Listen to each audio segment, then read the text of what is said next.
Bon, d'abord, euh, il faut changer complètement l'image que vous pouvez avoir de la Libye parce que au cours des dernières années, les années qui ont précédé la guerre, il y a eu toutes sortes de propagandes qui ont été faites pour diaboliser ce pays et particulièrement pour diaboliser un de ses dirigeants, Kadhafi.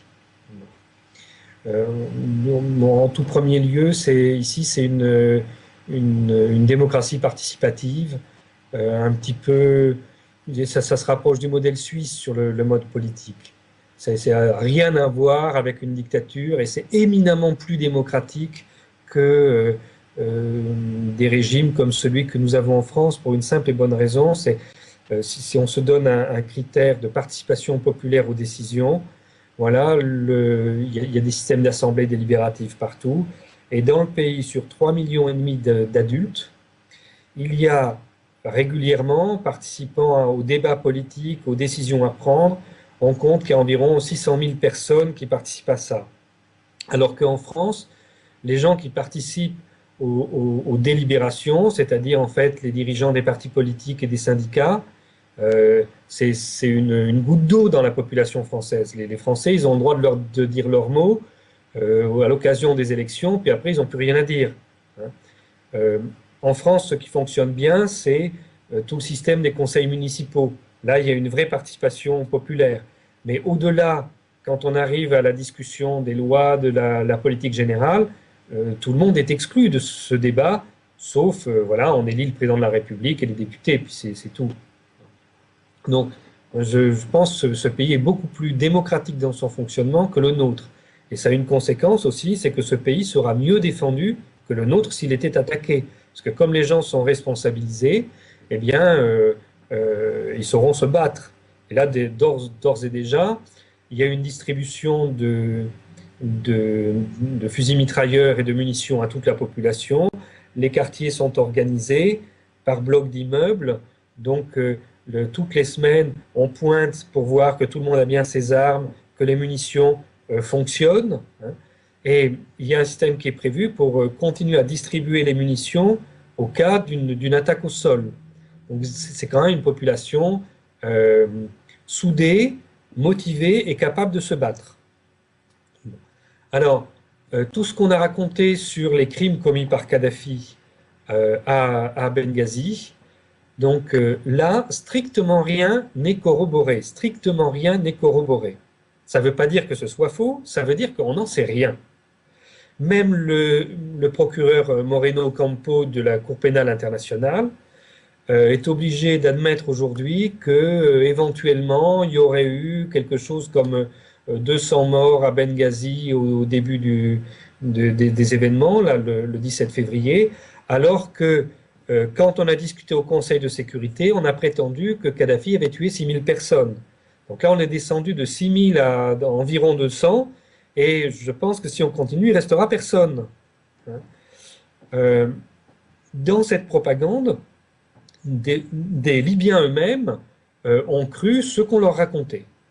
Ça, et il y a des gens qui ont essayé de rejoindre les rangs de la rébellion parce qu'ils pensaient que voilà, tout d'un coup, Kadhafi avait pété les plombs et faisait n'importe quoi.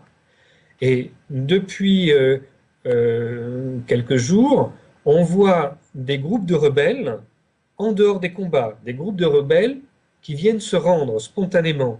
Et les gens disent, voilà, nous, on s'est battus, là, les 3 premiers mois, on s'est battus parce qu'on pensait que Kadhafi avait fait telle et telle chose.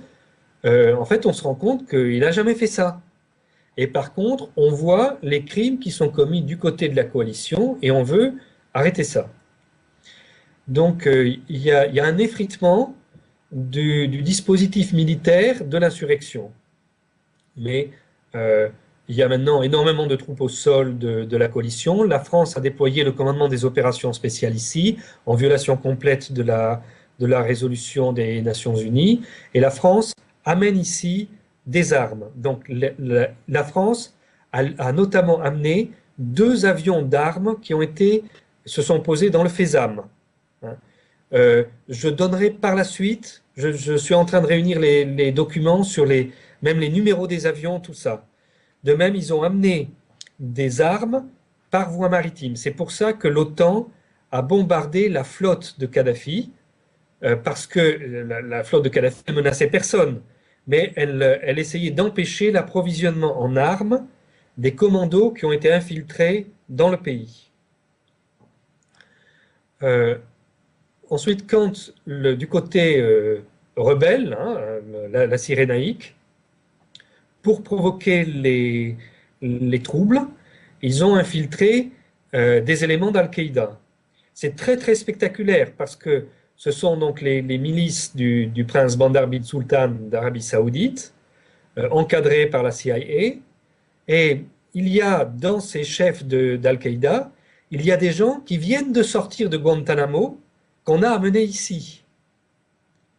Et donc ils les ont utilisés d'abord pour faire des massacres qu'ils ont imputés à Kadhafi, mais après ces gens se sont installés. Et par exemple à Dera, une ville là de Cyrénaïque, ils ont proclamé un émirat islamique.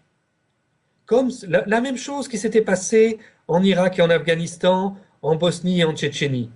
Donc ils ont proclamé un émirat islamique. Et là, il y a eu des exactions absolument horribles, des choses effroyables, des choses abominables.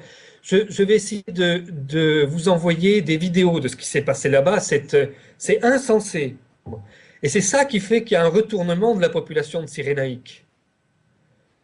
Parce qu'ils veulent absolument se débarrasser de ces fous furieux qu'on a amenés là. Donc, alors après, il faudra expliquer comment des gens peuvent commettre ces crimes, qui sont ces gens, etc. Mais comment sont entraînés ces groupes d'Al-Qaïda, les drogues qu'on leur donne et tout ça. Mais c'est vraiment les crimes les plus atroces qu'on puisse trouver. Alors même si ce sont des petits groupes, hein, ce ne sont pas des crimes de masse, ce sont des petits groupes, mais c'est extrêmement spectaculaire. Hein. C'est fait pour terroriser la population. Et ça réussit. Hein.